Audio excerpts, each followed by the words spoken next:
नमस्कार प्यारे बच्चों, क्या हाल चाल है सबके। कमेंट करके ज़रूर बताइएगा। और सब इतना प्यार और स्नेह दे रहे हैं, क्लासेस को आगे से आगे शेयर कर रहे हैं, सभी ग्रुप्स में सभी बच्चों तक पहुंचाइए, और जिससे कि सभी बच्चों को पता चल सके कि अपने नए बैचेस शुरू हो गए हैं, क्लासेस शुरू हैं रेगुलर, तो सभी बच्चे अटेंड कर सकें। ठीक है प्यारे बच्चों। तो पिछले कुछ क्लासों में हमने सीखा था समिश्र संख्या। फाइनल ईयर में, थर्ड ईयर में मैथ्स कॉम्प्लेक्स एनालिसिस में हम सीख के आए थे समिश्र संख्या कॉम्प्लेक्स नंबर। और समिश्र संख्या कॉम्प्लेक्स नंबर की हमने बेसिक प्रॉपर्टीज सीखी थी कि क्या समिश्र संख्या कॉम्प्लेक्स नंबर होता है, किस तरीके से समिश्र संख्याओं को जोड़ते और घटाते हैं, किस तरीके से गुणा करते हैं, मल्टीप्लाई करते हैं, समिश्र संख्याओं को किस तरीके से मापांक या मॉडुलस निकालते हैं, किस तरीके से समिश्र संख्याओं का हम संयुग्म या कंजुगेट लेते हैं। और उसके बाद मैंने पिछले क्लास में कुछ प्रॉपर्टीज़ बताई थी, कुछ इंपॉर्टेंट फॉर्मूले बताए थे जो सभी बच्चों ने याद कर लिए होंगे। जो पहले वाली क्लासें नहीं देख चुके वो पहले वाली क्लासें देखें बच्चों। एक शेड्यूल के हिसाब से चलिए, बहुत अच्छा मौका है अच्छे मार्क्स बनाने का। फाइनल ईयर में मार्कशीट अच्छी लगेगी, हमेशा काम आएगी। फाइनल ईयर में मार्क्स भी अच्छे आते हैं, मेहनत भी थोड़ी करने की आवश्यकता है, भरपूर समय मिल रहा है, सारी सुविधाएँ उपलब्ध हैं, सारे सब्जेक्ट अपन पढ़ ही रहे हैं, इसलिए थोड़ी थोड़ी मेहनत कीजिए। एक नोटबुक बना के साथ साथ चलिए, वीडियो को इकट्ठा मत कीजिए क्लासेस को कि हम एक दिन में 2 क्लास देख लेंगे, 4 देख लेंगे, 4 दिन की 2-3 घंटे बैठ के। नहीं बच्चों, उससे क्या है कि सारी चीज़ें एक साथ समझ में नहीं आ पाएंगी, इसलिए रोज़ाना पूरी क्लास देखें। टाइम शेड्यूल के साथ क्लासें आएंगी अब, तो क्लासों को रोज़ देखिए, एक पर्टिकुलर शेड्यूल बनाइए और उस शेड्यूल के हिसाब से ही क्लासें देखिए। और क्लासों को साथ साथ नोट कीजिए। क्वेश्चंस जो आ रहे हैं लगभग सारे क्वेश्चंस थ्योरम्स में करवाऊँगा। बुक्स वगैरह ख़रीदने की कोशिश कीजिए जहाँ पॉसिबल हो रही हैं। ठीक है, आप देखिए मेरे दोस्तों, आगे बढ़ते हैं फिर। अब आज सीखेंगे हम कि समिश्र संख्या को ग्राफ में कैसे डिनोट करते हैं। ग्राफ का मतलब ज्योमेट्री में। तो हेडिंग लगाइए आगे, समिश्र संख्याओं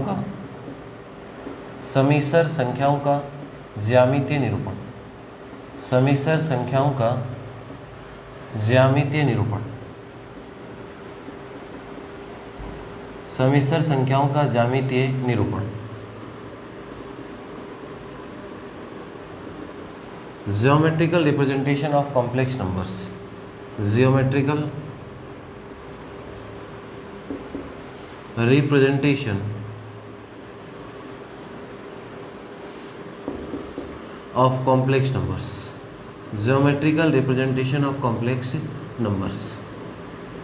ठीक है, देखो आज तक हम क्या सीखी थी, समिश्र संख्या नहीं सीखी मेरे प्यारे बच्चों।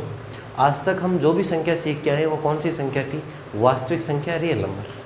तो वास्तविक संख्या जो होती है आपके पास, यहाँ बेसिक बातें बता रहा हूँ मैं कि जो वास्तविक संख्या क्या होता है आपके पास, रियल नंबर। वास्तविक संख्या मतलब जितनी भी संख्याएं हैं, 2, 4, 5 पॉइंट वाली सारी संख्याएं।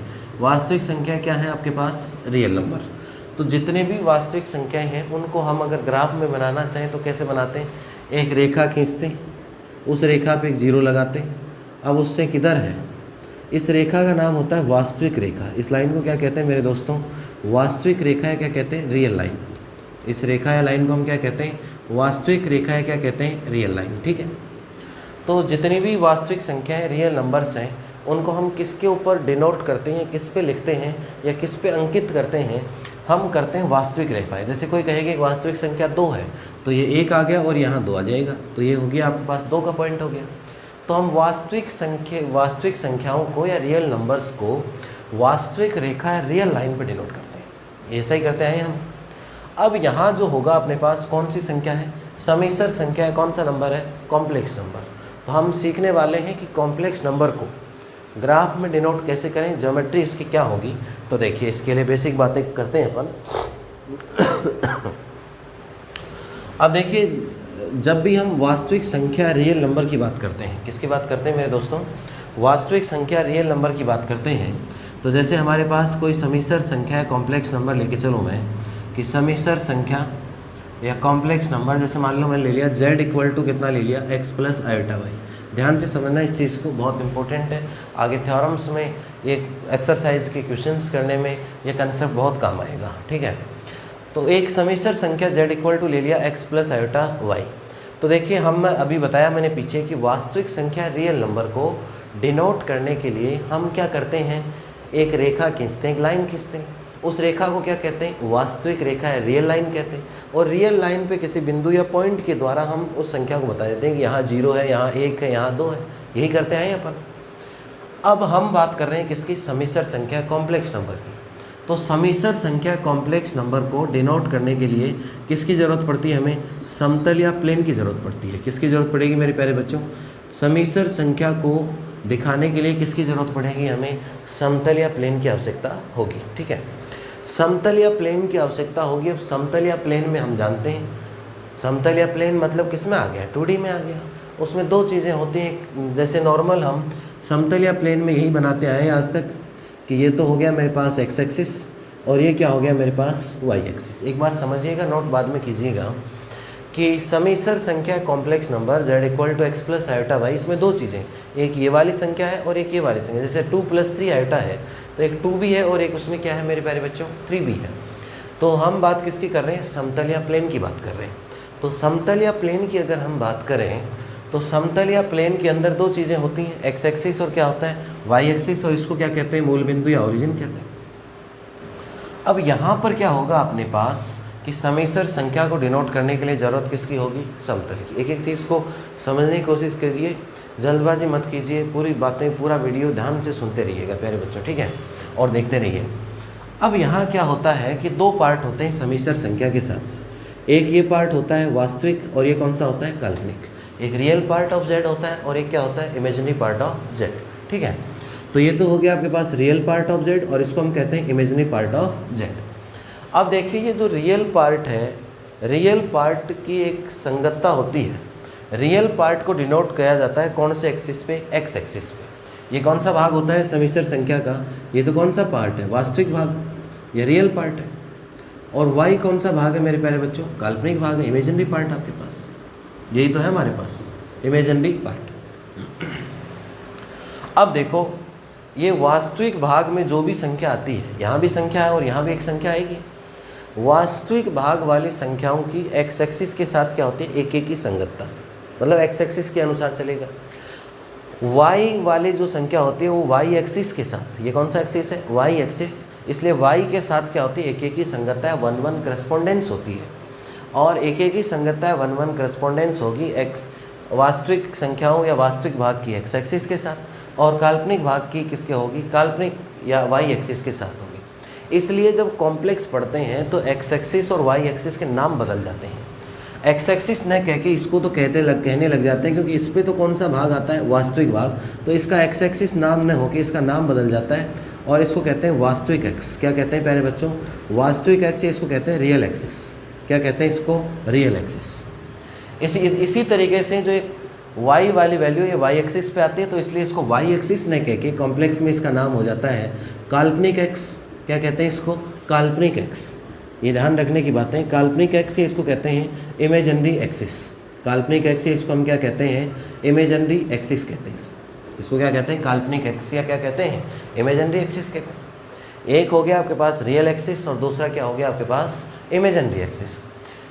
वास्तविक भाग वाले की एक एक की संगतता है, 1-1 करस्पॉन्डेंस कहाँ देखते हैं, एक्स रियल एक्सिस पे, और इमेजिनरी या काल्पनिक भाग को कहाँ देखते हैं, काल्पनिक एक्स पे, जिसको हम पहले से क्या कहते हैं, वाई एक्सिस। ठीक है, जैसे मान लो कोई पॉइंट है z इक्वल टू कितना आपके पास, मान लो 2 + 3 आयोटा है। अब इसको कोई कहे कि समतल या प्लेन में बनाओ, तो ये तो हो गया आपका कौन सा, वास्तविक एक्स, और ये कौन सा हो गया, काल्पनिक एक्स। ये तो हो गया आपके पास वास्तविक एक्स और ये कौन सा हो गया आपके पास, काल्पनिक एक्स। ठीक है, अब यहाँ से देखिए z इक्वल टू कितना हो गया, 2 + 3 आयोटा। तो ये जो दो वैल्यू है वो तो इधर देखनी है, एक और कितना आ गया, 2। 3 वैल्यू इधर देखनी है, 1, 2 और कहाँ 3, तो 2 और 3 यहाँ मिलेंगे इस पॉइंट पे, तो ये पॉइंट हो जाएगा 2,3। तो ये पॉइंट आ गया जिसको आप z इक्वल टू 2 + 3 आयोटा कहते हैं, वो ये पॉइंट है। इसको मान लो कोई क्या नाम दे दिया हमने, p। ठीक है, ऐसे ही यहाँ से देखें तो यहाँ वैल्यू कितनी है, x, तो x तो इधर गए और y ऊपर चलना है, तो y ऊपर चले, तो मान लो यहाँ मिल गए, तो ये कोई आपके पास पॉइंट P हो गया जिसके कोऑर्डिनेट कितने हो गए, x, y। कोई भी समिश्र संख्या हो गई x z equal to x plus iota y, और z equal to x plus iota y जो है उस लिखना चाहो तो यहाँ लिख सकते हो कि हमारे पास पॉइंट P पे जो समिश्र संख्या है z इक्वल टू कितनी है, x प्लस कितनी, आयोटा वाई। हम भली भांति जानते हैं कि इसको मैच कराएं यहाँ से, तो ये डिस्टेंस तो कितनी कवर हुई, x, और ये डिस्टेंस कितनी कवर हुई, y। और इसको हम कहते हैं प्यारे बच्चों under root x square plus कितना हुआ वाई स्क्वायर। ध्यान से समझना मेरी चीज़ें, रटने की एक भी चीज़ को ज़रूरत नहीं है। एक्स एक्सिस पे एक्स चले, वाई पे वाई चले, तो ये कितनी हो गई under root x square plus y square.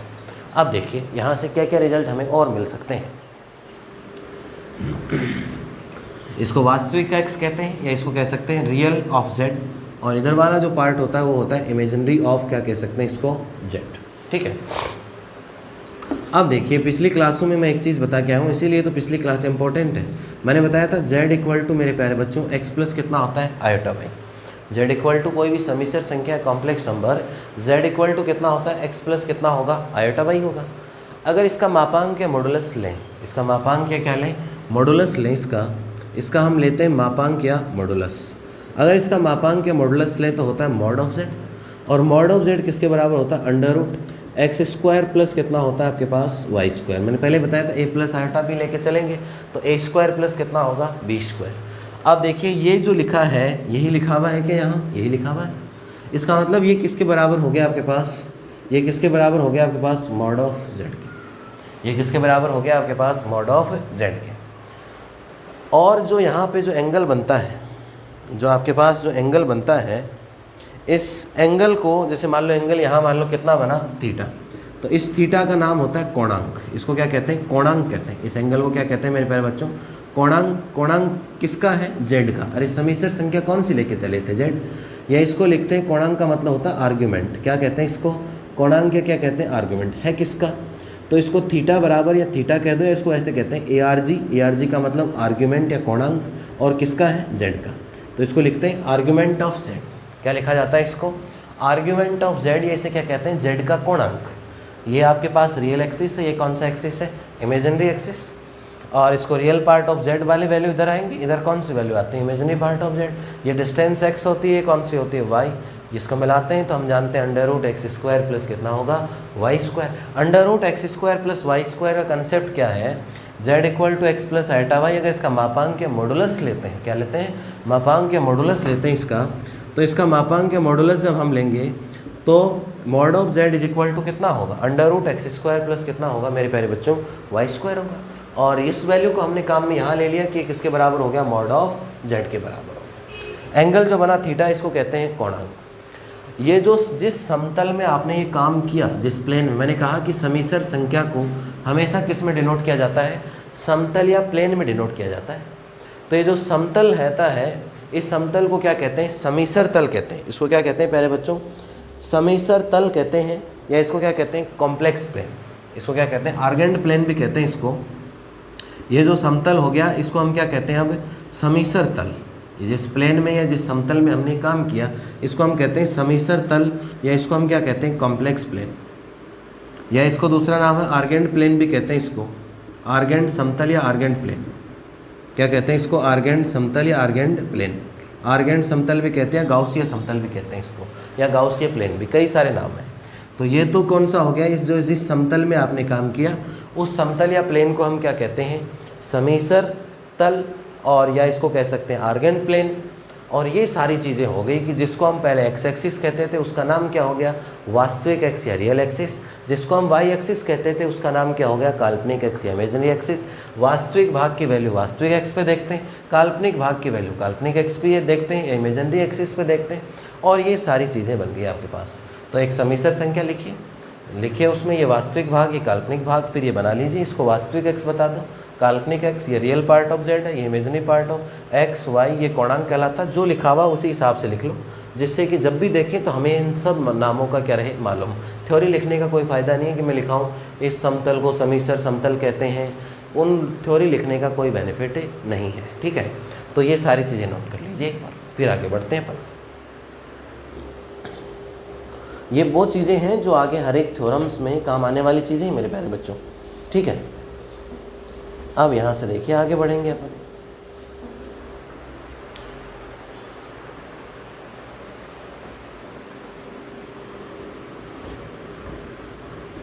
कर लिया होगा नोट सबने, कमेंट करके ज़रूर बताते रहिए बच्चों कि समझ में आ रहा नहीं आ रहा। अच्छे से सारी चीज़ें एक एक चीज़ क्लियर करा रहा हूँ मैं। इसके बाद देखिए हम जानते हैं कि किसी भी संख्या के अनेक रूप होते हैं, किसी भी बिंदु के अनेक प्लेन में व्यक्त करते हैं। कभी हम कार्तीय निर्देशांकों में व्यक्त करते हैं उसको कार्टेशियन फॉर्म में, कभी हम उसको ध्रुवीय में करते हैं, पोलर फॉर्म में करते हैं। तो इस तरीके से अलग अलग लिखा जाता है। अब देखिए मैं जो बातें बता रहा हूँ ये तो नोट कर लिया होगा सबने। यहाँ बहुत इंपॉर्टेंट चीज़ें बताने जा रहा हूँ मैं, और जो चीज़ें बता रहा हूँ वो बहुत ही जगह काम आने वाली है, ठीक है। तो इसके नीचे लिखिएगा आप आगे कि समीसर संख्या हम जानते हैं, क्या जानते हैं हम, समीसर संख्या हम जानते हैं कॉम्प्लेक्स नंबर, ठीक है। समीसर संख्या z इक्वल टू क्या होता है, x प्लस कितना होता है, आयोटा y। मैंने कहा था इसको आप ऐसे भी लिख सकते हो, अगर यहाँ समीसर संख्या कॉम्प्लेक्स नंबर लिख दिया तो हम इसको लिख सकते हैं x कोमा क्या लिख सकते हैं, y, ठीक है। जब एक्स वाई आ जाता है बेसिक, उसको हम क्या कहते हैं, कार्तीय रूप। ये कौन सा रूप है, कार्तीय रूप, या कौन सी फॉर्म बन गई आपके पास, कार्टेशियन फॉर्म। ये हो गया आपके पास कार्तीय रूप, या इसको हम क्या कहते हैं प्यारे बच्चों, कार्टेशियन फॉर्म, ठीक है। कार्तीय रूप, या इसको हम क्या कहते हैं, कार्टेशियन फॉर्म, ठीक है। अब हम इसी संख्या को बदलना चाह रहे हैं कौन से रूप में, ध्रुवीय रूप में। कौन से रूप में बदलना चाह रहे हैं, ध्रुवीय रूप या पोलर फॉर्म में। किस में बदलना चाह रहे हैं, ध्रुवीय रूप या किस में बदलना चाह रहे हैं, पोलर फॉर्म। चीज़ एक ही, दिखने का तरीका बदल जाता है। तो आप पीछे चौपन छोटी क्लासों में पढ़ते आए हैं, पीछे क्लासों में, कि जब किसी कार्तीय को या कार्तीय कार्टेशियन निर्देशांक या कार्तीय कार्टेशियन फॉर्म से अगर हम कौन सी फॉर्म में जाते हैं, ध्रुवीय रूप या पोलर फॉर्म में, तो x इज इक्वल टू कितना होता है, r cos theta, y equal to कितना होता है, r sine theta, r square equal to कितना होता है, एक्स स्क्वायर प्लस कितना होता है, वाई स्क्वायर। ये सारी चीज़ें तो हम जानते हैं भाई। x जो y, x और जो y था, x इक्वल टू तो कितना हो जाता है, r cos theta, y is equal to कितना हो जाता है आपके पास, आर साइन थीटा। और हम जानते हैं कि r square is equal to कितना हो जाता है, दोनों का वर्ग करके स्क्वायर करके अगर जोड़ दें तो आर स्क्वायर इक्वल टू कितना हो जाता है, एक्स स्क्वायर प्लस कितना हो जाता है, वाई स्क्वायर। अगर नीचे वाले में ऊपर वाले का भाग दें तो टेन थीटा, आर से आर कट जाता है, तो ये भी बन जाता है आपके पास tan theta is equal to कितना होता है, वाई अपॉन एक्स, या जिसको हम कहते हैं थीटा बराबर कितना हो जाता है, टेन इनवर्स क्या हो जाता है, वाई अपॉन एक्स। ये चीज़ें होती हैं। ये तो कार्तीय कार्टेशियन में होता है। कार्तीय कार्टेशियन से हम ध्रुवीय में जाना चाहते हैं तो हमारे पास x equal to r cos theta होता है, y equal to r sine theta होता है, r square equal to x square plus y square होता है। अगर नीचे वाले को ऊपर वाले से डिवाइड करो तो टेन थीटा, आर से आर कट गया, y अपॉन एक्स, तो theta is equal to tan inverse कितना हो गया, y अपॉन एक्स। अब देखिए इसको बदलें तो कैसा दिखेगा, देखिए बदल के देखते हैं इसको।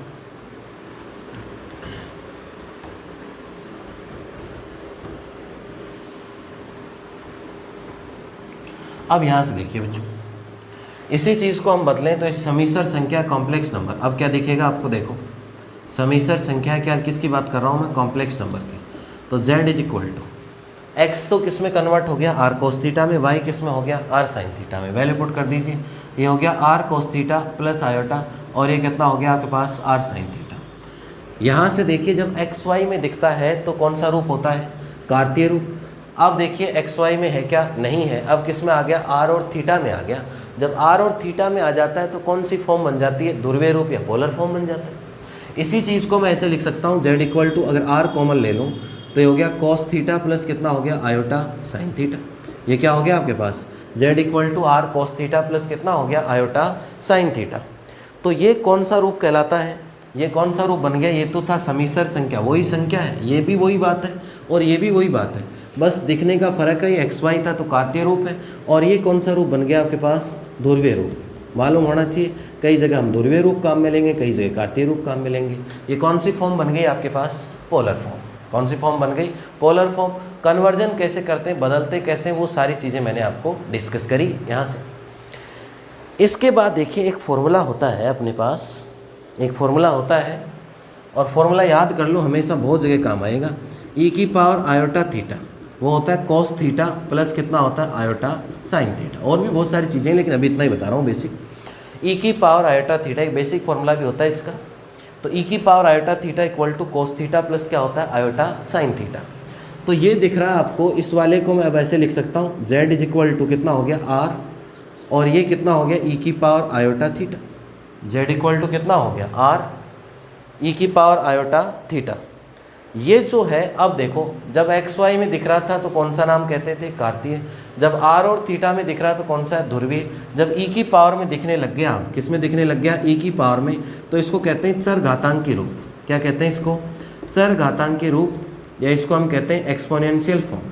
इसको क्या कहते हैं, एक्सपोनेंशियल फॉर्म, चर घातांकी रूप, या इसको हम कहते हैं एक्सपोनेंशियल फॉर्म, ठीक है।